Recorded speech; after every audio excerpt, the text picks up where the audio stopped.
Right. Good afternoon everyone. अभी दो हम लोगों ने प्रेजेंटेशन सुना और अभी स्पेसिफिक एक स्टेट को लेकर के देखते हैं कि रियलिटी क्या है। अभी तक बहुत सारी बातें हम लोगों ने सुबह से जो सुनी है वो डाटा प्राइमरी सोर्सेज के हैं जो सरकारें बोलती हैं अपने वेबसाइट के माध्यम से और अपने डॉक्यूमेंट के माध्यम से। अभी जो हम लोग बात करेंगे जो हकीकत में सरकार के साथ काम करके हम लोगों का अनुभव है उसको थोड़ा शेयर करेंगे, तब आपकी बात को मुझे ज़्यादा लगता है कि ज़्यादा रैशनल तरीके से हम लोग कर पाएंगे।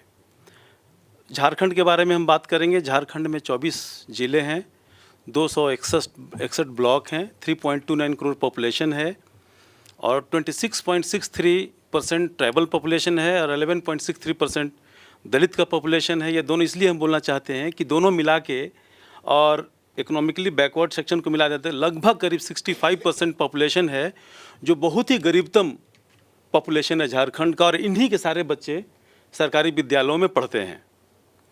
तो और करीब 34,456 स्कूल हैं, गवर्नमेंट स्कूल हैं, जिसमें करीब 46 लाख बच्चे अभी इनरोल्ड हैं, पढ़ रहे हैं।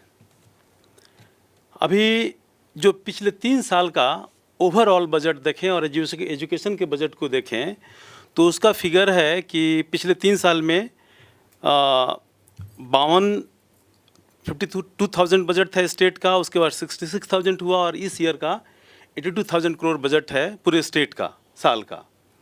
और एजुकेशन का था 4,600, उसके बाद 6,600 हुआ और इस बार मोटा मोटी 9,900 करोड़ रुपीज़ है, मोटा मोटी अप्रॉक्सीमेटली 10,000 करोड़ बजट है। तो ये आप देखेंगे कि जब 14th फाइनेंस कमीशन का पैसा ट्रांसफ़र होने का बात आया था 32 to 42, उसमें स्टेट का बजट था एजुकेशन के ऊपर में 33,200 करोड़ रुपीज़, और अभी मोटा मोटी पिछले 4 साल का यदि डाटा लेते हैं तो करीब 10,000 करोड़ रुपीज़ है। तो एक तो कन्फ्यूज़न आएगा कि पैसा तो बढ़ा है बहुत, लेकिन जब 32,000 करोड़ रुपया बजट था तो यूटिलाइजेशन था 82-85%, और अभी जब 10,000 करोड़ हो गया या मान लीजिए 6,600 करोड़ रुपीज़ हुआ है तो यूटिलाइजेशन आ गया करीब 56%, 57%, 60%।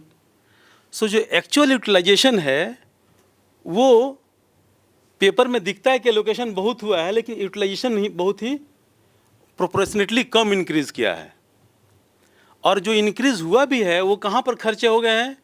जो नए टीचर्स की रिक्रूटमेंट हुई है 28,000 झारखंड में, उनके सैलरी वगैरह के ऊपर में ज़्यादा खर्चे हुए हैं, लेकिन ओवरऑल जो एजुकेशन के क्वालिटी इन्हांसमेंट की बात है उस पर कम खर्चा हुआ है। अभी झारखंड स्टेट है या लगभग जितने भी आसपास के स्टेट हैं सभी जगह जाना आना होता है हमारा, एक स्टेट ऑफ कन्फ्यूज़न है। क्यों स्टेटस ऑफ कन्फ्यूज़न है? क्योंकि एक तरफ राइट टू एजुकेशन एक्ट क्या होगा पता नहीं, सरकार का जो स्टेटमेंट बार बार आ रहा है या नीति आयोग का जो फीडबैक आ रहा है, इससे स्टेट के जो ऑफिसर्स हैं कन्फ्यूज़न में है कि ये चलेगा कि नहीं चलेगा। इसी बीच में समग्र शिक्षा अभियान 2 साल के लिए लाया गया, जिसका टेन्योर पूरा हो रहा है 31 मार्च 2020 को, और इस बीच में बहुत सारे ऑफिस ऑर्डर सरकार को गए हैं नीति आयोग से और MHRD से कि आप इस पैसे को यहाँ खर्चा कीजिए, उस पैसे को वहाँ खर्चा कीजिए, समग्र शिक्षा अभियान की इस कंपोनेंट को लीजिए। अब वहाँ वो पूरा हौच पौच की स्थिति है स्टेट के अंदर में, फिर उनको रिपोर्ट मांगते हैं तो टाइम से रिपोर्ट नहीं दे पाते इनके फॉर्मेट में, जिसकी वजह से फंड ट्रांसफ़र डिले होता है। तो ये ले करके पिछले 1-1.5 साल से बहुत ही हौच पौच की स्थिति है स्टेट के लेवल में, और इसीलिए जो प्रोग्रेस दिखना चाहिए पिछले 1.5-2 साल में वो राज्यों के अंदर में नहीं दिख रहा है, क्योंकि स्टेट सेंट्रल गवर्नमेंट खुद भी कन्फ्यूज है कि न्यू इकोनॉमिक पॉलिसी में किस कंपोनेंट के लेना है, समग्र शिक्षा हमने क्यों लाया। अब अच्छा, समग्र शिक्षा अभियान को आप यदि ठीक से स्टडी करेंगे तो उसमें देखेंगे कि उसमें मॉडलिंग कॉन्सेप्ट है, छोटे छोटे मॉडल बनाना है और जिसको हाईलाइट करना है नेशनल लेवल में कि हमने बहुत सारा काम कर दिया। उस पूरे आप समग्र शिक्षा अभियान की पूरी चीज़ों को पढ़ेंगे तो मॉडलिंग कॉन्सेप्ट है, उसी में 2-4 मॉडल खड़ा करने के लिए कुछ खर्चा करके स्टेट बोल रहा है, लेकिन ओवरऑल जो एक परफॉर्मेंस होना चाहिए स्टेट का एजुकेशन के क्वालिटी इन्हांसमेंट का, उस पर बहुत सारे अभी भी सवाल हैं। कुछ अच्छे काम हुए हैं रिसेंट ईयर्स में, जैसे पहला ट्रेंची ट्रांसफ़र होता था जून जुलाई में, अभी इस सरकार ने एक अच्छा काम किया है कि एक मेजर चंक अप्रैल के सेकेंड वीक में भारत सरकार ट्रांसफ़र कर देती है। तो जो काम रुके रहते थे अप्रैल मई जून तक, वो काम आज की डेट में स्टेट लेवल में रुकता नहीं है, एक एडवांस उनको मिल जाता है जो पहले नहीं हुआ करता था।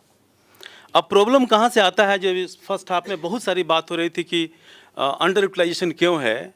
एक बात जो चर्चा में नहीं आई कि जीएसटी के कारण 17% गवर्नमेंट ऑफ इंडिया का रेवेन्यू डेफिसिट है और 26% झारखंड गवर्नमेंट का रेवेन्यू डेफिसिट है।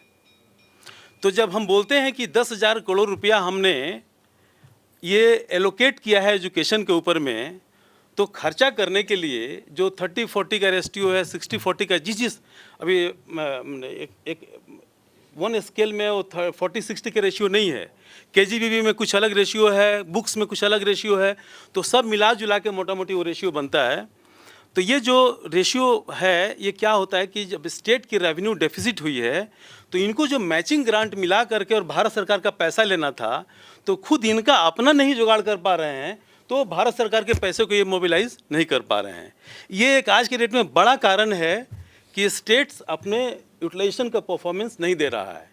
दूसरा कारण है कि human resource by and large deficit है, उसका यूटिलाइजेशन नहीं हो रहा है। लेकिन अभी आज के पिछले 2-3 साल का जो हिसाब है वो ये है कि स्टेट जो जीएसटी के कारण उनका रेवेन्यू डेफिसिट हुआ है और जो आता भी है, स्टेट भारत सरकार वेट करती है कि जो हम पैसे लोगों को रिटर्न करना है कर दें, उसके बाद जो हमारा आएगा हम ट्रांसफ़र करेंगे। तो एक बहुत कॉम्प्लेक्स प्रक्रिया से हम लोग गुजर रहे हैं, जिसकी वजह से ये स्टेट मैचिंग ग्रांट नहीं दे करके और वो डिले हो जाता है।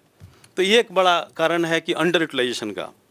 दूसरा है कि स्टेट की प्रायोरिटी, पैसे तो भारत सरकार ने ट्रांसफ़र किए, स्टेट ने उसको खर्चा करने का कमिटमेंट दिखाया, लेकिन अब झारखंड जैसे स्टेट की प्रायोरिटी एजुकेशन नहीं है। वो बोलते हैं कुछ और करते हैं कुछ। जैसे गोविंदा जी बोल रहे थे ना कि जो दिखता है वो होता नहीं है।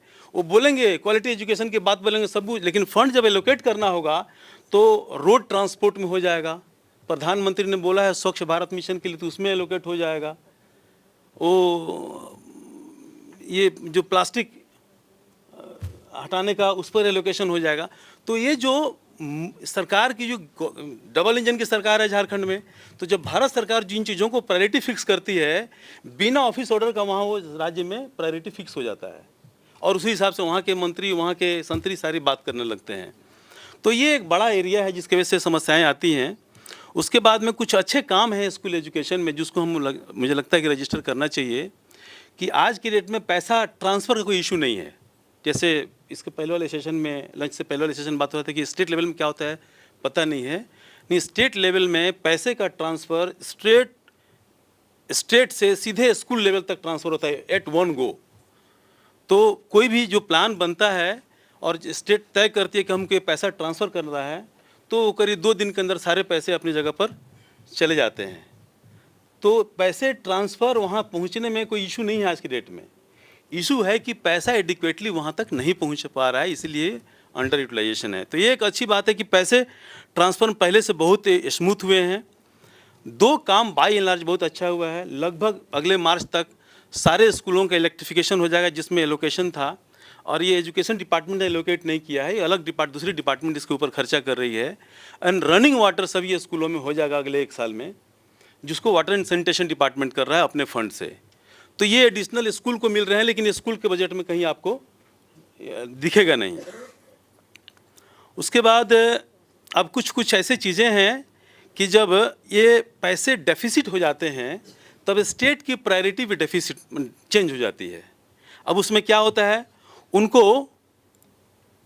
केजीबीवी को चलाना है, तो ये क्या करते हैं, जो भी पैसा आया पहले केजीबीवी के बच्चों को खिलाना है, रखना है, पढ़ाना है, तो केजीबीवी के अकाउंट में पैसा वो ट्रांसफ़र कर देते हैं। टीचर हड़ताल कर सकते हैं तो उनकी सैलरी ट्रांसफ़र हो जाती है।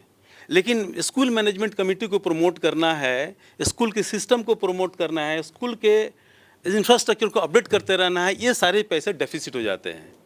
इसीलिए आपको देखेंगे कि 2 महीने 3 महीने में टीचर की सैलरी मिल जाती है, लेकिन और सारे काम स्कूल के अंदर में नहीं हो रहे हैं, और इन्हीं सारे कारणों से बहाली भी, रिक्रूटमेंट भी रुक जाती है। उसके बाद में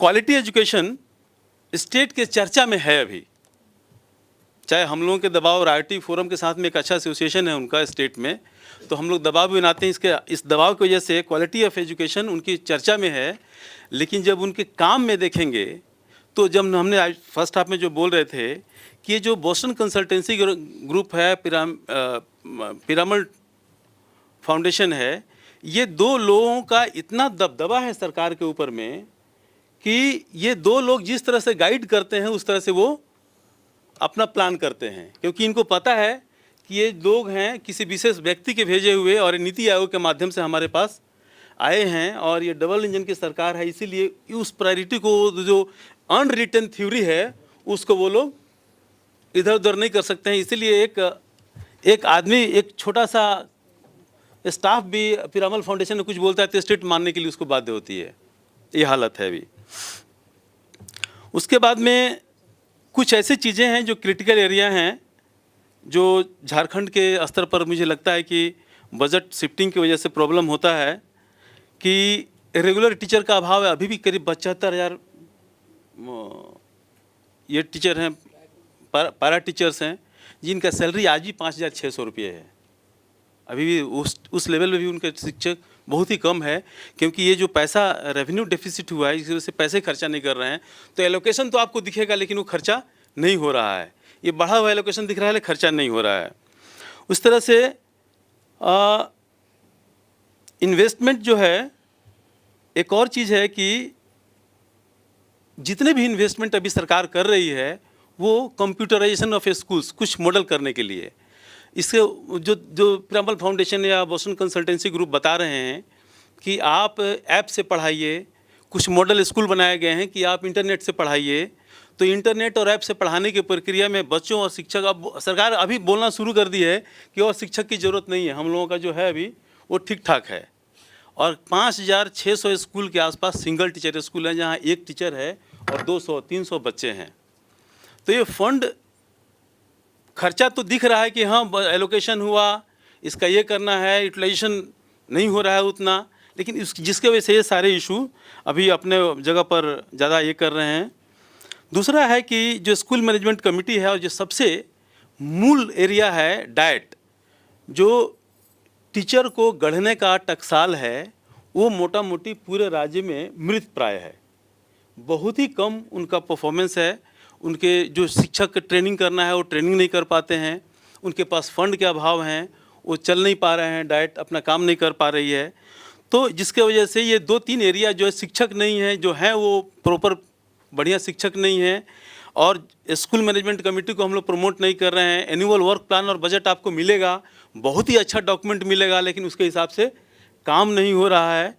तो इन सारे कारणों से पैसे बढ़े हुए दिखे लेकिन खर्चे नहीं हो रहे हैं। और मुझे लगता है कि यदि आने वाले दिन में हम लोग को एडवोकेसी करना होगा तो एक बड़ा एडवोकेसी का एरिया है कि यूटिलाइजेशन कैसे हो। यूटिलाइजेशन, एलोकेशन दिखा करके सरकार तो हम लोग बता देती है कि आपकी बात हमसे सुन लिया, लेकिन यूटिलाइजेशन नहीं होने की वजह से जो बदलाव होना चाहिए धरातल पर वो नहीं हो रहा है। तो ये मुझे लगता है कि आरटी फोरम को, और हम लोग कल परसों भी बैठने वाले हैं, कि स्टेट के अंदर यूटिलाइजेशन को फोकस करने की ज़रूरत है। जब तक यूटिलाइजेशन पे हम फोकस नहीं करेंगे तब तक ये काम नहीं होगा। अब स्टेट क्या करती है कि जो भी पैसा आता है, कैश ट्रांसफ़र का भी एक और ये है कि कैश ट्रांसफ़र झारखंड में 100% कैश ट्रांसफ़र है। कोई एसेट्स खरीद के सरकार नहीं देती है, पूरा 100% कैश ट्रांसफ़र है। तो इसलिए क्योंकि अभी इलेक्शन है तो टाइम से इलेक्शन कैश ट्रांसफ़र हो रहे हैं ताकि लोगों के पास पैसा जाए तो महसूस हो कि सरकार कुछ कर रही है। तो ये सारे कंपल्सन भी हैं सरकार के। तो मुझे लगता है कि ये एक बड़ा एरिया है। और जहाँ तक कि लोकेशन की बात है, स्टेट के हाथ में ज़्यादा पैसे देने से वो अपने हिसाब से प्रायोरिटी करते हैं, अपने हिसाब से अडानी अंबानी के लिए रास्ता बिजली सब बना देते हैं, लेकिन बच्चों का एजुकेशन नहीं मिलता है। मुझे लगता है कि स्टेट को भी इतनी फ्रीडम देने की ज़रूरत नहीं है जितना हम लोग का भी अनुभव है। पहले की प्रक्रिया में ज़्यादा काम हो रही थी और अभी की प्रक्रिया में थोड़ा कम काम हो रहा है, ऐसा हम लोग महसूस करते हैं राज्य स्तर पर। थैंक यू सिंह साहब। तो ये आपने जो कहा ये एक इम्पॉर्टेंट ऑब्जर्वेशन है, डिबेटेबल है, लेकिन अब मैं निसार से रिक्वेस्ट करूंगा।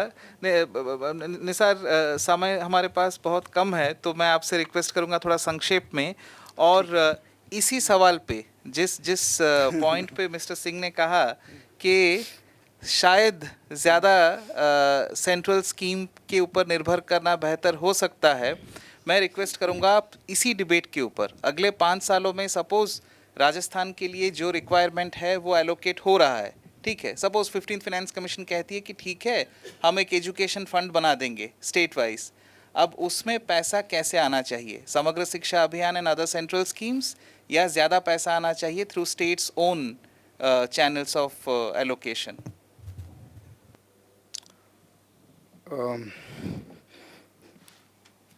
ठीक है, मैं 2-3 मिनट तो बोल सकता हूँ, उसके पहले इसके जाओ तो ए.के. सिंह बार बार बोल रहे हैं कि राजस्थान झारखंड में डबल इंजन की सरकार है, राजस्थान में भी है जो, और लेकिन वहाँ पे मसला ये है कि वो इंजन हर 5 साल में बदलता है।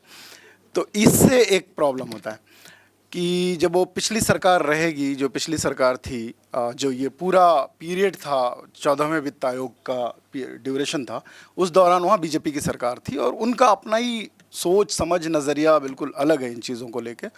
तो वो प्राइवेटाइजेशन करेंगे, वो स्कूल मर्ज कर देंगे, बंद कर देंगे, वो टेक्स्ट बुक बदल देंगे, उसमें गाय, श्री राम, महिलाओं का स्थान क्या है समाज में और घर में, ये सब तय करने लगेंगे। तो वो सब, तो फिर वो बात जो है वो चर्चा इस पे आ जाती है कि भाई क्या करें, मतलब हम अब बजट की क्या बात करेंगे इसमें हम ऐसी हालात में, जब स्कूल ही बंद हो गए, हाईवे है इस तरफ और उस तरफ स्कूल है, गांव है इस तरफ, ऐसे करके इस तरफ वाला बंद कर दिया, उधर वाला चलने दिया, तो इस हाईवे के इस तरफ वाले बच्चे कहाँ जाएंगे। एक गांव का उदाहरण है जहाँ पे उन्होंने स्कूल बंद कर दिया, बाड़मेर ज़िले के गांव में, मतलब ऐसे बहुत उदाहरण होंगे, 17,000 स्कूल बंद हुए हैं तो 17,000 उदाहरण होंगे जहाँ पे ये बोल के बंद किया कि यहाँ पे मदरसा है और इस स्कूल में बच्चे नहीं आते, मदरसे में जाते हैं, मुस्लिम गाँव है तो इसलिए हम स्कूल ही बंद कर देते हैं। वो मदरसा वाला बोल रहे हैं हमारे पास सिवाय कुरान किसी तरह पढ़ा देने के कोई और नहीं है क्षमता हमारे पास। वो अगर बोलते कि हम आपकी वजह से स्कूल बंद कर देते तो हम मदरसे का टाइम बदल देते, हम कहते अब स्कूल चलने दो, हम मदरसे का टाइम ऊपर नीचे कर देते ताकि उनके, अगर उससे डिस्टर्ब हो रहा था स्कूल तो ये हालात हैं। ये चीज़ें रहती हैं। तो जब सरकार बदलती है तो अब 1 साल तक ये सब चलता है कि आप इसमें से कितना सुधारोगे, कैसे सुधारोगे, कमेटी बनाओगे, वो भी बोलते हैं हम कमेटी बना देते हैं, उस कमेटी की कभी मीटिंग नहीं बुलाते हैं, कुछ रास्ते निकाल देते हैं, ठीक है ब्लॉक लेवल पे हम डिमांड वाइज, जब डिमांड आएगा तो हम स्कूल खोल देंगे, या हम अब एनसीईआरटी का सिलेबस चला देंगे इसकी जगह पे, नया इन्होंने जो किताबें बनाई थी वगैरह वगैरह। तो ये है। दूसरा है जो ये ब्रूटल असॉल्ट है, मतलब ये वर्ड मैं नहीं यूज़ करना चाहता हूँ लेकिन ये अब सच है, जो इंस्टीट्यूशंस पे, तो वो स्टेट लेवल पे भी है, मतलब ऐसा नहीं कि वो खाली दिल्ली में है या आईआईटीज़ में है, या वो मतलब पिछले साल, इस साल जो इलेक्शन हुए स्टेट कॉलेजेस में और यूनिवर्सिटी में, कम से कम 3-4 शहरों में पुलिस ने बच्चों को लाठी से मारा। कहीं पे वो रिकाउंटिंग की मांग कर रहे थे, इसके लिए मारा, और मतलब अनप्रोवोक्ड, कहीं पे ऐसा नहीं कि पत्थर चला रहे थे और कुछ कर रहे थे। तो हायर एजुकेशन की हालत बहुत ख़राब है। जो टोटल बजट है उसका 4% हायर एजुकेशन पे जाता है। तो हमें थोड़ा ये देखना चाहिए। राजस्थान गवर्नमेंट को शायद ऐसा लगता है कि हमारे यहाँ इतने इंजीनियरिंग कॉलेज खुल गए हैं, इतने प्राइवेट कॉलेजेस खुल गए हैं कि हमें अपने इंस्टीट्यूशंस को चलाने की क्या ज़रूरत है। हम तो अब नया एजुकेशन, प्राइवेट एजुकेशन का एक नया हब राजस्थान हो जाएगा, उनको ऐसा लगता है। तो ये है। दूसरा जो है कि ये 14वें वित्त आयोग के दौरान जब ये प्राइवेटाइजेशन वगैरह हो रहा था, आपने सुना होगा हेल्थ का भी, प्राइमरी हेल्थ सेंटर्स भी प्राइवेटाइज हुए, एजुकेशन में प्राइवेटाइज करने के लिए स्कूलों को बोला गया लेकिन हुआ नहीं, लेकिन काफ़ी कुछ दूसरे चीज़ हुए। तो ऑब्वियसली सोशल सेक्टर का allocation as percentage of total budget कम हुआ। ये दोनों स्टडी जो सभी स्टेट के लिए दिखा रहे हैं उसमें राजस्थान का भी डेटा था, और राजस्थान का अलग से भी डेटा देखेंगे तो कम हुआ है इस दौरान, मतलब इस दौरान। लेकिन उसमें एजुकेशन एक्सेप्शन है। राजस्थान में एजुकेशन में कम नहीं हुआ है, 16.5% से लगभग बढ़ के 18% हुआ है, और वो 17% का से ऊपर तब गया जब वो 7वें वेतन आयोग का सिफारिशें सरकार ने मान लिया। तो वो उसका भी उसमें रोल है, उसमें थोड़ा बहुत रोल उसका भी होगा कि पहले एमडीएम का बजट रूरल डेवलपमेंट में होता था, अब एजुकेशन में आ गया, तो ये 1-2 छोटी बातें होंगी। लेकिन उसका as percentage of state budget, मतलब उसका बजट बढ़ा है। अब बात है कि ये सेंट्रल स्पॉन्सर्ड स्कीम्स क्या कर रहे हैं। ये दो जो बड़े हैं जिनको अब मर्ज कर दिया गया है, एसएसए और मतलब अब एसएसए कहलाते हैं दोनों, समग्र शिक्षा अभियान। तो इनका बजट जैसा कि मधुसूदन ने कहा 20% है पूरा शिक्षा का बजट का। मुझे नहीं लगता 20%, मुझे लगता है थोड़ा कम है। वैसे अगर मधुसूदन शायद सिर्फ स्कूल बजट का देख रहे होंगे तो हो सकता है 20% होगा, लेकिन पूरे एजुकेशन बजट का से देखें तो कम है। तो उनका मतलब उसका भी, लेकिन 65 से 80% के बीच में उसका भी बजट तो सैलरी देने में ही जाता है, एसएसए का भी। तो बाकी चीज़ों के लिए जिसके लिए एसएसए बना है, जो क्रिएटिव एजुकेशन दे सकें, आप क्वालिटी इम्प्रूव कर सकें, उसमें तो उसका रोल रहा नहीं, उसका बहुत कम हो गया। अब जैसे 2 साल से जो प्लान है एसएसए का डिटेल्ड प्लान, उसमें एक कंपोनेंट है जेंडर इक्वलिटी के लिए, जेंडर इक्वलिटी के लिए कुछ विशेष करने के लिए, और उसमें 2 साल से बजट आ रहा है लेकिन खर्च नहीं हो रहा है। तो जो एसएसए का जो एक्सपेंडिचर पैटर्न देखेंगे तो सैलरी के अलावा सब में अंडर यूटिलाइजेशन है। तो मैं इन सब से ये सारी बातें बोल के मैं इस सवाल पे अब आता हूँ कि ये स्टेट को जो रिलेटिवली इंक्रीज्ड ऑटोनॉमी मिला था बिकॉज ऑफ 14वें वित्त आयोग के कारण, उसके बावजूद सोशल सेक्टर में मैं ये देख रहा हूँ कि बजट एलोकेशन बजट का लगभग 48-49% से घट के 45% आ गया पूरे बजट का। लेकिन बजट का साइज़ इस दौरान बढ़ा है, ये भी एक बात है, लेकिन फिर भी वो कम हुआ है और ये बहुत महत्वपूर्ण कटौती है, बहुत ज़्यादा है। और ये दौरान रहा है, ये टाइम रहा है उस सरकार का जो सोशल सेक्टर में ज़्यादा विश्वास नहीं करती है उसको प्रायोरिटी देने में। तो इन सब चीज़ों को देखते, और दूसरी बात की जो ये सेंट्रल स्पॉन्सर्ड स्कीम्स हैं उनका भी पैसा आप सैलरी पे ही खर्च कर रहे हो, न कि इन सब चीज़ों पे। तो इन सब चीज़ों को देखते हुए मेरा तो ये समझ है कि ये कंटिन्यू होना चाहिए, इंक्रीज्ड अनटाइड फंड का एलोकेशन टू स्टेट्स, ना कि टाइड फंड उनको ज़्यादा जाना चाहिए। क्यों? ये डिलेमा जब था 2015-16 में हम लोगों के सामने, वो उस परिप्रेक्ष्य में था कि 15 साल से या 10 साल से आप एक सेंट्रल स्पॉन्सर्ड स्कीम चला रहे हो, उसको पैसा देते आ रहे हो, उसके लिए स्टेट को बोल रहे हो कि आप मैचिंग ग्रांट दो, और स्टेट दे रहा था मैचिंग ग्रांट, और अब सडनली आप उसको 60% पे ला दिए, मतलब जितना था उसका 80% 60% कर दिए। All of the sudden state को उससे डील करने के लिए, उस सिचुएशन से डील करने के लिए एक डिफ़िकल्टी था। उनको लग रहा वो उसमें मैचिंग ग्रांट देंगे, उसके बावजूद भी उसका बजट छोटा रहेगा। सारे सेंट्रल स्पॉन्सर्ड स्कीम्स के बजट छोटे थे। फिर ऐसे भी सेंट्रल स्पॉन्सर्ड स्कीम हैं जो मतलब एकदम एम्बेडेड हैं स्टेट बजट में, जैसे आईसीडीएस, उनका बजट भी आप कट किए, उनमें बहुत ज़्यादा डिपेंडेंसी है स्टेट की सेंट्रल बजट पे, तो उससे उनकी ज़्यादा हालत ख़राब हुई। लेकिन इवेंचुअली 5 साल में अब वो 5-6 साल में आके अब वो उस लेवल पे पहुँचे हैं जितना बजट तब होता था, प्री 14th फिनांस कमीशन जितना बजट होता था। तो मैं ये कहूँगा कि नाउ अब जब वो इस सिचुएशन में आए होंगे कि अब वो डील कर सकते हैं ऐसे हालात से, तो फिर से ये ऑल्टर करने का, ये जो इंक्रीज्ड ऑटोनॉमी वाला बजट है, मतलब 32 से 42 जो किया है, उसको फिर से चेंज करने का कोई सेंस नहीं बनता है, ये मेरा समझ है। और हम काम कर सकते हैं स्टेट गवर्नमेंट के साथ, मतलब सिविल सोसाइटी भी काम कर सकते हैं, और एमएचआरडी भी काम कर सकता है, एनसीईआरटी भी काम कर सकता है, और दूसरे जितने सेंट्रल गवर्नमेंट के इंस्टीट्यूशंस हैं वो काम कर सकते हैं स्टेट गवर्नमेंट के साथ to improve the quality of education and to better utilise that money which is going towards states. So I disagree with A K. Singh ji.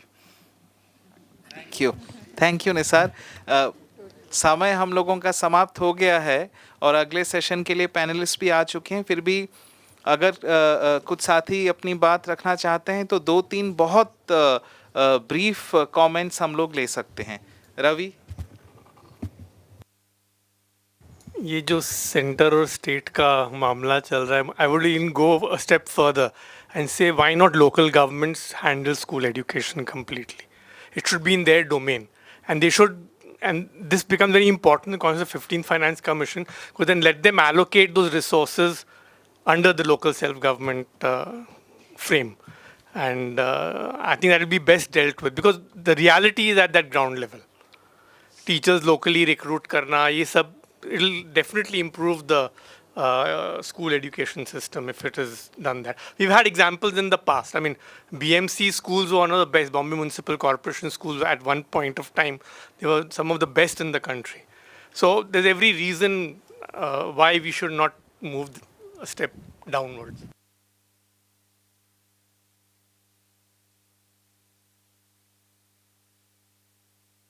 Management का काम भी हो रहा है, स्कूल मैनेजमेंट का काम भी हो रहा है, उसमें फाइनेंशियल हो रहा है, लेकिन ये टीचर्स रिक्रूटमेंट और वो मैनेजमेंट का काम अभी नहीं हो रहा है. एंजेला फिर अमरीश जी. I couldn't resist. हालांकि we've had some really bad examples when this happened. कागज में बहुत अच्छा साउंड करता है कि लोकल सेल्फ गवर्नेंस को जिम्मा दे दो.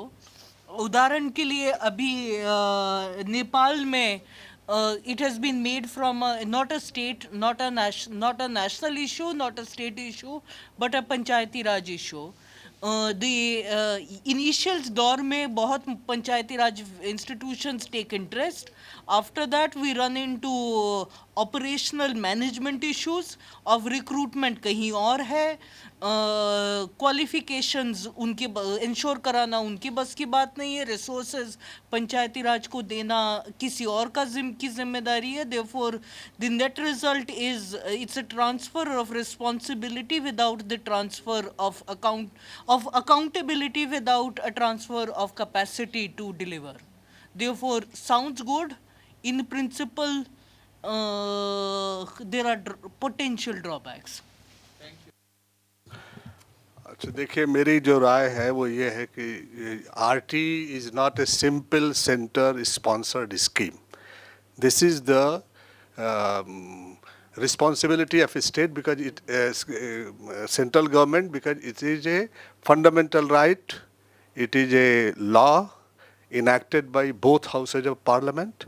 और अगर हमने स्टेट पर छोड़ दिया तो, और लोकल गवर्नमेंट का तो अभी हमारे यहाँ इस तरह से डेवलपमेंट हुआ नहीं है जैसे चाइना में हुआ. चाइना में most funds are coming from the local government and local government is monitoring that. तो वो तो चाइना की तरह हमारे यहाँ उस तरह का डेवलपमेंट हुआ नहीं है.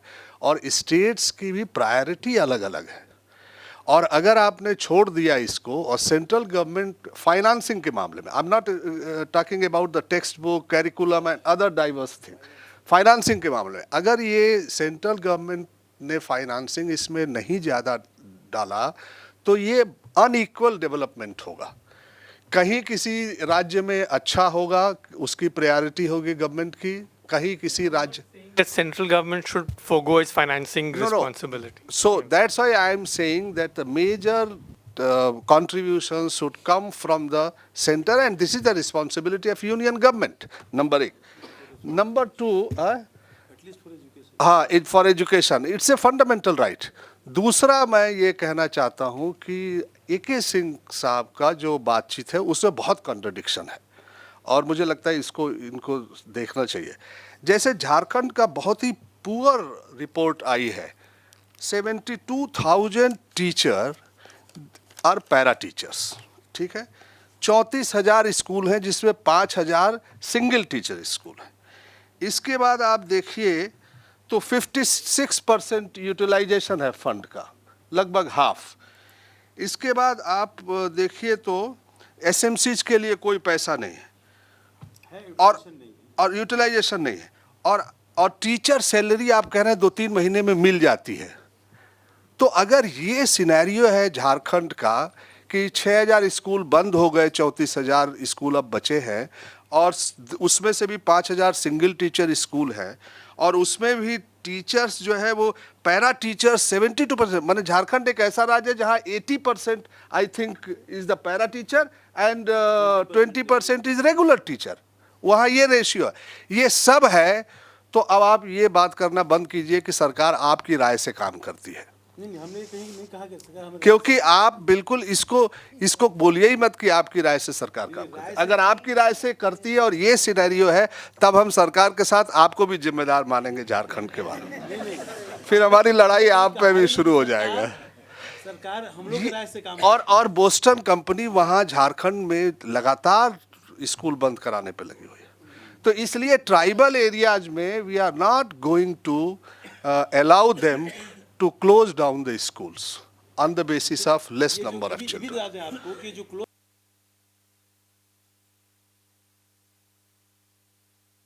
हाँ प्रतिभा क्लैरिफिकेटरी क्वेश्चन एके सिंह जी, आपने कहा कि समग्र शिक्षा अभियान अभी 2 साल के लिए है, वो वाला थोड़ा क्लियर कर दीजिए। नहीं वो अभी अभी जो पहला स्लॉट इसको पायलटिंग इसको बोल रहे हैं ये लोग, पायलटिंग जो है अभी 2 साल के लिए है और इसका फेज ख़त्म हो रहा है 31 मार्च 2020 को। 1 अप्रैल 2018 से शुरू हुआ था और 31 मार्च 2020 को ख़त्म हो रहा है। उसके बाद on the basis of the last 2 years experience they will extend further with the major customisation. That is the whole thing thought. मतलब इस टाइप से स्टेट के पास वो गए हैं, नोटिस गए हैं। हाँ यही नोटिस है उनके सारे सर्कुलर्स भी नीति आयोग के वेबसाइट में, MHRD की वेबसाइट में है और स्टेट के वेबसाइट में है सारे सर्कुलर्स। हाँ पायलटिंग बोला गया इसको, 2 साल के लिए पायलट किया गया, तो इसमें कंट्राडिक्शन कहीं नहीं है। हम लोग क्रिटिकली एसोसिएशन है हम लोगों का। Yeah, I just want to ask that Madhusudan in his presentation, like Assam is one of the states. I'm from Assam. They're one of the states that they have spent more money on children, like that they have prioritized this. But in this study, it is not clear like where they are actually spending. Like in Assam, there are flood-affected areas, there are tea plantations. We know in the chor areas, we know that there are no schools in those areas. In the hill areas, schools are very far and all. But this study doesn't talk about this that marginalized groups where they are and flood-affected people or conflict-affected areas. So do you have this kind of data like which shows? Because otherwise it's showing very good, but it is not there. Yeah, one thing is that we confined our analysis to public expenditure review. So it's largely only budget documents, nothing else. So it doesn't mean that this is complete and you can entirely rely on it.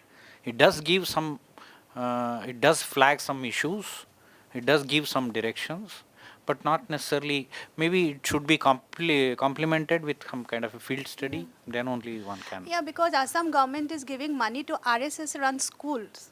Like if you say like they're spending money on education, but they're giving money to the RSS-run schools.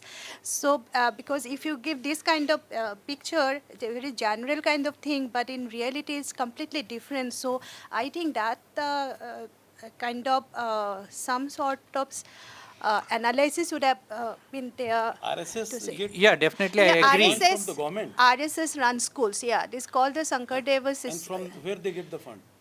Government is giving 10 lakhs of rupees to each RSS run school in Assam. But it cannot happen under the. Yeah, it cannot happen, but you see that government is a whom, like government can do anything, it's there. Yeah.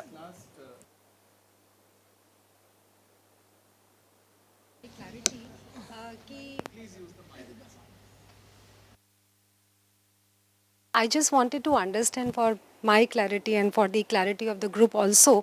We talk about convergence a lot, but when we saw the analysis of these schemes, especially the Samagra Shiksha and Sarva Shiksha Abhiyan, for education there are other ministries also exist who are responsible for education of child. For example, Ministry of Tribal Affairs, Ministry of Social Justice and Ministry of Minority Affairs, some part Women and Child Development is also doing. Ministry of Health is also bringing some money. There are other ministries also who have some resources for the children's education. So जब हम पर child cost की बात कर रहे हैं या expenditure की बात कर रहे हैं, are we looking into the totality और we are only talking about the finance or the budget which is given to the Ministry of HRD? उसको कैसे समझें? क्या हमारे पास कोई स्टडी है जो उनका भी एक्सपेंडिचर कितना हो रहा है? For example Beti Bachao Beti Padhao. I think it includes all departments. I mean, when we do a typical child budget analysis, we take the allocations for child focus schemes from all the departments. But उसमें भी share education department का सबसे ज़्यादा होता है. हाँ बहुत ज़्यादा होता है. I'm really sorry we have overshot. हाँ.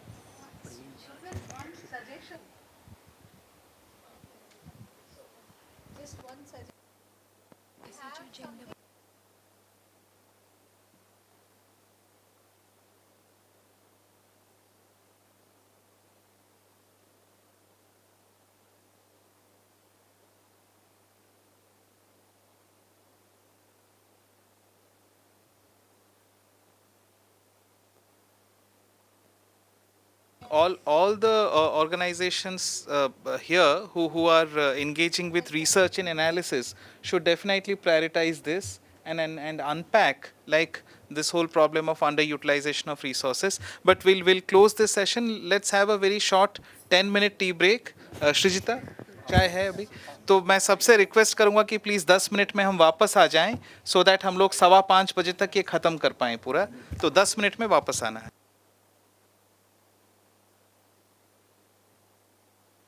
Under.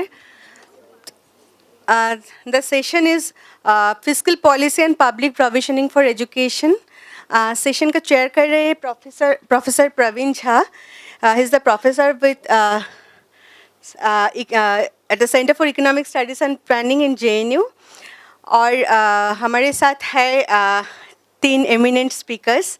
Avani Kapoor from accountability initiative. Ravi Duggal is associated with People's Health Movement, and Shurojit Das is with Jawaharlal Nehru University. So the purpose of this particular session is हम लोग सारे दिन में चर्चा किए हैं कि एजुकेशन में रिसोर्स की ज़रूरत है, रिसोर्स की कमी है, फंड यूटिलाइजेशन इश्यूज है. बट ये सबके पीछे एक लार्जर पिक्चर है, the whole macro economic policy जो डिटरमाइन करते हैं कहाँ से रिसोर्स आएगा, क्या जो टैक्स पॉलिसी है, जो फिजिकल पॉलिसी एग्जिस्ट कर रहे हैं, तो वो बहुत ज़रूरी है उसको भी समझना कि प्रॉब्लम्स हो या सॉल्यूशंस हो, उसका रूट कहाँ पे है. So this session is particularly will talk about different economic policies.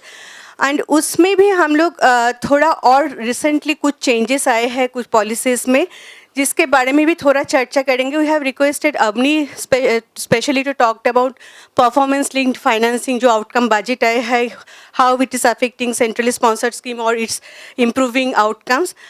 Both whatever is the results, she will discuss on that. Shurojita will talk about the tax policies and how it's influencing the whole social sector spending and as well as education. Rabi will talk about the both center-state fiscal relations, how the fiscal federal structure is taking place and determining the social sector spending. So, sir, I am requesting you to start the session. Thank you. Thank you, Pratibha. We have about 45 to 50 minutes for us, and we start with you, Ravi, right? Take about 10-12 minutes. Do you want to participate in the discussion after every speaker, or but for the sake of time management, it might be better if we do it at the end of the third speaker, right? So 10 to 12 minutes each, right? And then we move forward. Thanks. Thanks, Praveen. I'll talk more in a very general sense in the larger political economy context today, that what is happening with the education sector, and then specifically related to financing issues. So we all know that, I mean, the larger political economy is changing in a very different direction, and a huge amount of privatization is happening, including in the social sectors. Now, so that is the challenge that we have to kind of deal with. So that is changing the character of education, like it changes healthcare also, education. And so that's the dangerous kind of content that we face and we need to deal with in that context, because education is classically a public good. And once if you recognize that, the fact that we have the Right to Education Act, I mean, it's a limited act, but nevertheless, it's a fundamental right, so it all the more makes it a much stronger public good. And what has happened in the last decade or a decade and a half is there's been increased, with the act coming into position, there's been an increased privatization happening in education, both higher education as more so that, but also even at the school education level. So this is the changing character that we see of education happening despite having right to education written into our constitution. To the extent that even right to education has become a scheme for the government. I mean, the way they kind of roll it out, it is like a scheme, and often, as I say in many fora, that schemes lead to scheming, and that's what precisely happens, whether it is health or education or any other program. And instead of making systemic changes and structural reforms within the education sector, so you don't set up benchmarks. I think what is very critical if you want to make health, education, or school education especially, as a kind of a system, an equitable system, then you have to kind of lay down benchmarks. So just for example, I mean, Kendriya Vidyalayas are a good example in terms of provision of public education. And I'm sure there are equally good models in the states also, in some of the states, which have their own kind of schools, which are kind of elite schools, which have some state governments may have set up, like the Kendriya Vidyalayas. And now, as was pointed out in one of the earlier sessions also, that the per child cost in Kendriya Vidyalayas is 35 to 40,000 per child per year. Now, if that's the amount that is required for good quality education, then I think what we are looking at, if you actually translate that amount, if all children between the age of 3 and 18, which is proposed in the new education policy, have to be in school, which would be, I think, around 221 million children, then we're talking about something like almost 9 lakh crores just on school education. That's what the budget should be. And today, the budget for the entire education sector, for center and state combined, is about 6 to 6.5 lakh crores. Okay, so just for school education, we would need 9 lakh crores. If we are talking about implementing good quality education of the standard of, let's say, Kendriya Vidyalaya, for example. So this is, I think, the context in which if we want to make school education a right, then these are the kind of investments that need to be made. Okay, and the policy talks about government spending 20% of their budget on health or on education. And if you talk about 20% of budget of all governments put together, today we are talking of something like 11.5 lakh crores. Okay, for the entire country. So which would be about 5.4% of GDP.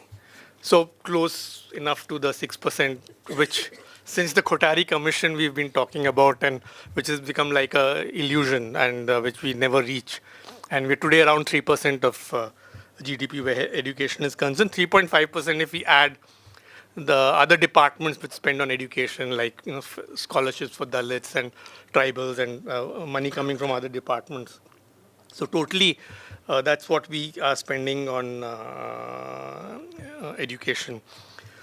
So this is one of the key issues. So setting benchmarks is important, and whether we take Kendriya Vidyalaya as a benchmark or come out with something, each state may have different ways of doing it.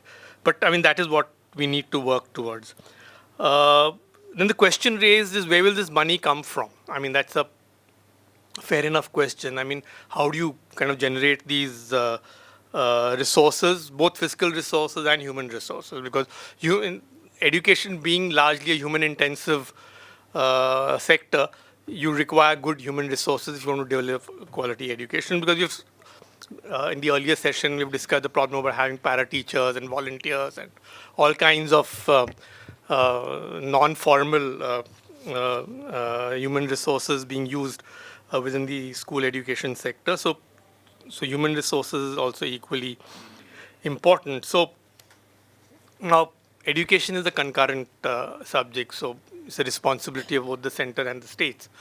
But more so, school education is definitely a state responsibility more than the center's responsibility. Of course, we have the Right to Education Act, so that makes it, being a fundamental right, it becomes a responsibility increasingly of the center, at least to finance it, to provide the resources for it.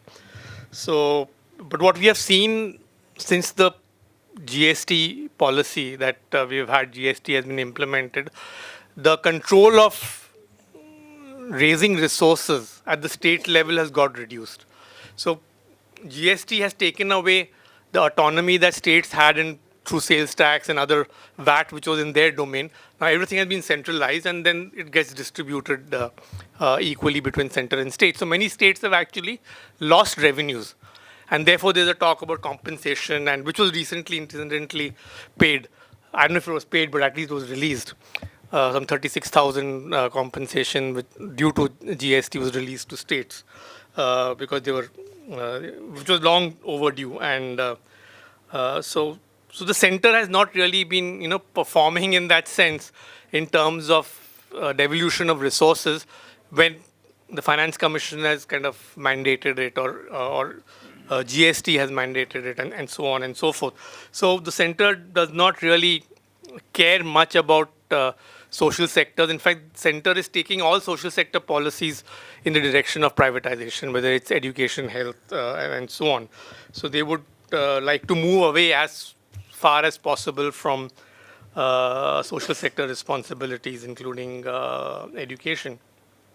So now we are at the cusp of the 15th Finance Commission report, which may come out in the next 8-9 months. And so what do we expect from the 15th Finance Commission? I think one needs to advocate very strongly that the states have actually lost out because of the 14th Finance Commission recommendations. And, when the current Prime Minister was the Chief Minister in Gujarat, he was at the forefront of a larger share of states, the states having a larger share in the kitty of central resources, and they were demanding at that point of time 50%. 14th Finance Commission gave 42% of the devolved taxes, but there was a demand. So why not, get the 15th Finance Commission to actually start looking at giving half the share? Because anyway, now there's no planning commission, so no resources being allocated via the planning commission, which used to actually fill the gap that was there. As somebody in the morning showed an analysis, that actually the increase due to the change that has happened to the 14th Finance Commission is not much. It's insignificant, actually. So we need to actually increase much more substantially because now the states don't have the autonomy to collect VAT and sales tax and so on, the other state taxes which have been subsumed under the GST. And there are changes which are going to come in the direct taxes also. So how will that impact states? Somebody working on tax issues may be able to tell us better. And then within the policy, there are suggestions now that we need to look at CSR, philanthropy, and other mechanism financing. Why? Which is an insignificant amount, actually, if you look at that. So why? We're talking about right to education, and it is there is a fundamental right. It becomes a state responsibility. So taxes are the only way which should finance that, and we need to increase the tax GDP ratio, and that's important. And how that can be increased? The whole lot of subsidies which goes to the corporate sector in the form of revenues foregone, which is one part of it. In the whole lot of uncollected taxes which are there, taxes are in dispute. There's something to the tune of 4 to 5% of GDP. So if all that can be reined in, definitely the tax GDP ratio would increase at least by 4 or 5 percent points. And then we could move closer towards 6% of GDP that we need for education. I was also looking at private expenditure on education, the private final consumption expenditure, the latest which is available for 2018. And one sees a huge jump between 2015-16 and 2017-18. From something like in 2014-15, it was 2,74,000 crores was the private expenditure, out-of-pocket expenditure on education, and now 17-18 it was 4,33,000 crores, so a huge jump. And what one sees is if you actually put the public spending and the private expenditure on health together, you'll find that the gap is narrowing. As a proportion, today it's become almost unity. That whatever the government spends, out-of-pocket expenditure is almost similar. Okay, earlier the gap was much more. It was between 50 and 60%. So you see that trend, and this gets reflected. So privatization, which is happening in the larger political economy, in education also gets reflected through that kind of data. So these were some of the broad issues I thought I would raise in terms of how we need to look at strengthening public provisioning of education. So if there are questions, then I can respond to that. Thank you. Thanks, Ravi. It was for setting the context. Surajit? Sir, I have a PowerPoint. Yeah, please. Yeah.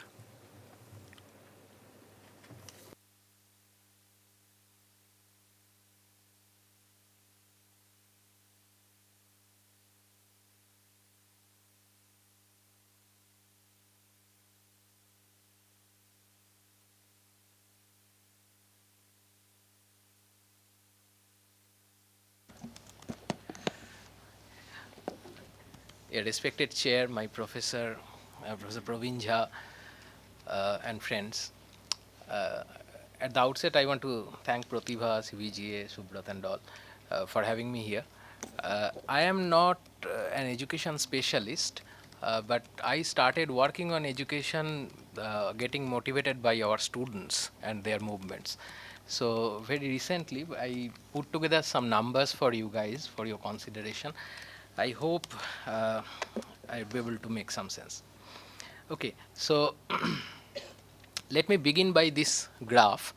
The country names are very small. I have taken data for 170 countries around the world. These are government expenditure on education as a proportion of GDP of the respective countries. And this red line on the right hand side is India, which is around 3% of GDP, which we spend. And the black line is United States of America, which spends something around 4.5%, no, little more than that, around 5% of GDP on education. Of course, the first country is Cuba, spends 13.5% on education. And most of the countries in the world spends more than 4.5% of GDP on education. As compared to that, we are spending 3%. So this is the global scenario. A lot of poorer countries, African countries, Latin American countries spend much higher than India. Okay. Now, this is from our Indian public finance statistics, which came out in November last month. This data, of course, 2017-18 numbers are budget estimates. These are combined expenditure on not only on education, sports and culture taken together. So in 1990-91, our expenditure on education, sports and culture of the combined governments, taking central government and state governments together, was around little less than 3% of GDP. And it remained 3% of GDP throughout, as compared to the 6% promise or whatever. So in the vertical axis, I have taken 6% of GDP to be the scale, and we are spending around half of that. So the crux of the argument is basically we spend very little. Our government's expenditure on education is very little in this country. Okay. Now, this is the data which is taken from periodic labor force survey of 2017-18. This is about the wage rates in India. And I'm not going into the detail of all these numbers, but there are three types of employment: wage or salaried employees, self-employed, and casual laborers, male, female, rural, urban. So the weighted average wage rate in India comes out to be 9,874 rupees per month. And of course, some of us are earning way beyond this. So a lot of people are earning much less than this. By the way, this is the worker dependent ratio in India is 1:2.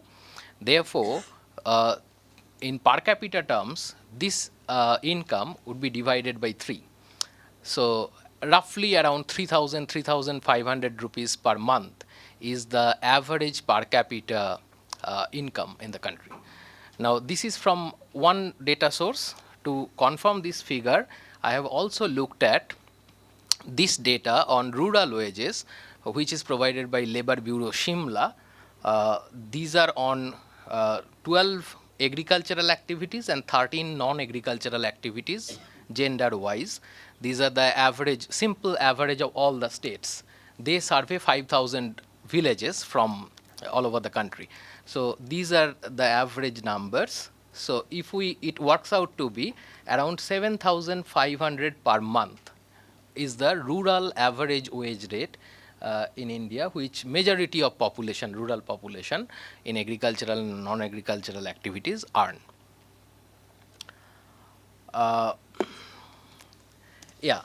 Now the question is, therefore, that we know that it's a poor country, maximum people don't have affordability to go to the private institutions or to send their children to private institutions and so on.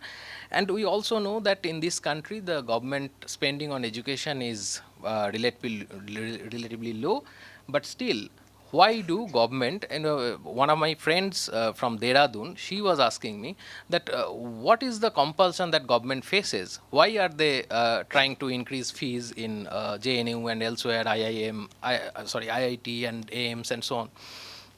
So I was looking at these numbers. What has happened is, basically, I think this is the compulsion which government is facing today. We have the data on central government's tax revenue. This is net tax revenue after giving the state's share from the gross tax revenue of the central government. We have the data on this financial year, 2019-20, up to the September, that is for first 2 quarters. And these are the numbers of last year. These are the number of this current financial year. If we look at the numbers, we see normally, if you look at the last year's data, in first 2 quarters, the tax collection was roughly 44% of the total annual tax collection of that year. And in the last 2 quarters, they could collect something around 56%. Now, if you look at 2019-20, for which we have the data up to first 2 quarters only, and if we assume that that is 44% of total tax collection, expected tax collection of this financial year, then there is a shortfall of 2,77,000 crore rupees. Okay, so it's only tax. I'm not talking about non-tax or total revenue receipt. So there is and it is not only GST shortfall. Everywhere, I was looking at component-wise data, everywhere this government is failing to collect tax. And on top of this, 2,77,000 crore, on top of this, they have already announced this corporate tax subsidy because of this slowdown, which would amount to, expected number is 1,45,000 crore. If we add these two up, it becomes 4.22 lakh crore rupees, which is more than 2% of GDP. Already they have budgeted for 3.3% of GDP amount of fiscal deficit for central government alone. If you add up this 2%, that's why they have taken 1.76 lakh crore rupees from RBI's contingency fund and its profit. So basically they are under severe fiscal constraint. They are not being able to manage the fisc. And that is why they are putting pressure on these educational institutions, because non-tax expenditure, non-plan expenditure is anyway beyond their control. So these are softer targets, the social sector expenditures and the capital expenditure. That's why they are doing it. Now, having said so, we also have to recognize the fact that basically education is a state subject, although it is there in the concurrent list, but traditionally Sarva Shiksha Abhiyan started very recently, relatively recently, but traditionally state governments were spending more on the education. Central government developed some institutions of higher learning and so on, but state governments have lot of responsibilities vis-a-vis education. So here you can see these red columns are the central government expenditures and the grey columns are the state government expenditures as proportion of GDP.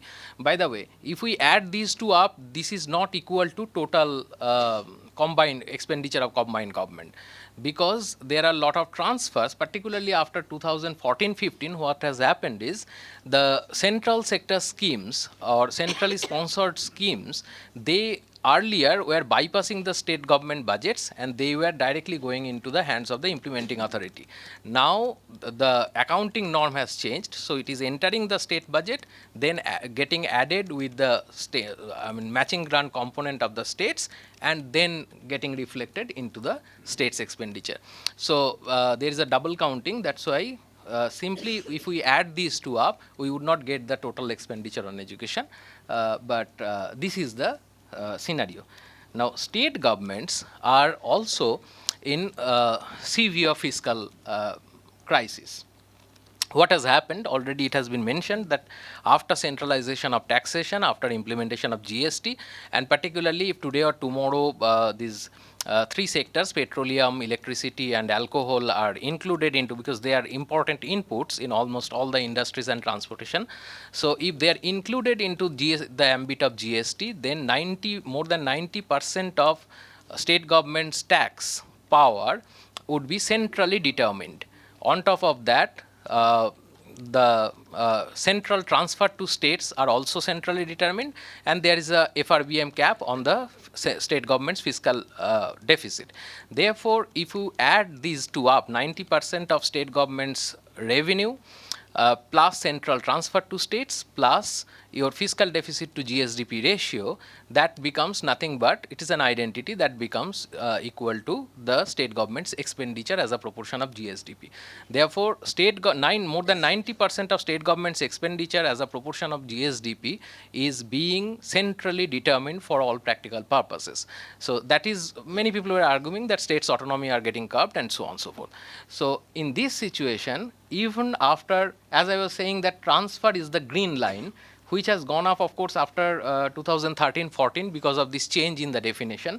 But this yellow line below, this is the fiscal deficit to GDP ratio of the state governments, which was over 3.5% in 2016-17, which is likely to come down, however, in 2018-19 and 19-20. However, these are budget expenditures, we are not sure.